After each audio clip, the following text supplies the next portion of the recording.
کہ اگر ان کا مطلوبہ نشان ظاہر ہو گیا تو وہ ایمان لے آئیں گے، اور پھر نشان آ جانے کے بعد وہ ایمان نہ لائے تو اس قوم کی ہلاکت یقینی ہے۔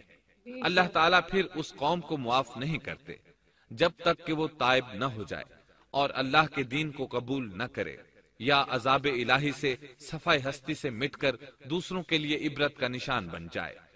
لیکن اس سنت سے نبی کریم صلی اللہ علیہ وسلم کی امت مستثنا ہے، اس لیے کہ آپ صلی اللہ علیہ وسلم نے وضاحت فرمائی ہے، میں نے اللہ تعالیٰ سے دعا مانگی ہے کہ اللہ تعالیٰ میری امت میں عذاب عام مسلط نہ فرمائے، اور اللہ نے میری دعا قبول فرما لی۔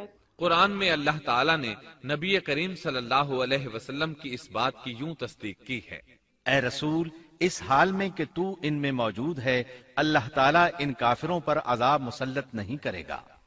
اور یہ ایک خطرناک غلطی ہے، نفس کا دھوکہ ہے کہ انسان عیش و عشرت اور دنیاوی جاہ و جلال کو دیکھ کر یہ خیال کر بیٹھے، یہ گمان کر لے کہ جس قوم یا فرد کے پاس یہ سب کچھ موجود ہے وہ ضرور اللہ تعالیٰ کے سائے میں ہے، اور یہ کہ ان کی یہ خوش عیشی اس بات کی علامت ہے کہ اللہ تعالیٰ کی خوشنودی ان کے ساتھ ہے۔ یہ نفس کا دھوکہ ہے، غلط فہمی ہے، بلکہ کج فہمی ہے۔ قرآن کریم کے اس واقعے میں جگہ جگہ اس بات کی وضاحت ہے کہ بعض اوقات زیادہ سے زیادہ خوش عیشی زیادہ سے زیادہ عذاب کا پیش خیمہ ثابت ہوتی ہے، اگرچہ قوموں کے لیے اس کی مدت چند ماہ یا چند سال نہیں بلکہ گھبرا دینے والی مدت ہی کیوں نہ ہو، مگر ہر قسم کی دنیاوی کامیابیوں اور خوش عیشیوں کے ساتھ جب ظلم، سرکشی اور غرور کسی قوم کا مستقل شعار بن جائے تو سمجھ لو اس کی تباہی اور ہلاکت کا وقت قریب آ پہنچا۔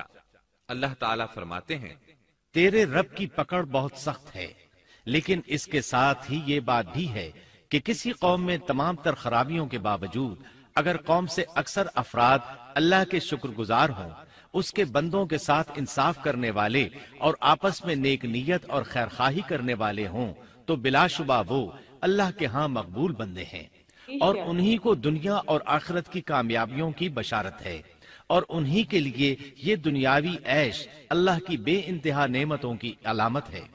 انہی الفاظ پر سیدنا صالح علیہ السلام کا قصہ اختتام کو پہنچا۔ پروفٹ صالح علیہ السلام کی سٹوری آپ کو کیسی لگی کمنٹ کر کے ضرور بتانا، اور اگر یہ ویڈیو آپ کو اچھی لگے تو ویڈیو کو لائک کرنا، اور ایسی ہی اور ویڈیوز دیکھنے کے لیے ہمارے چینل کو سبسکرائب کریں۔ چلیے ملتے ہیں نیکسٹ ویڈیو میں۔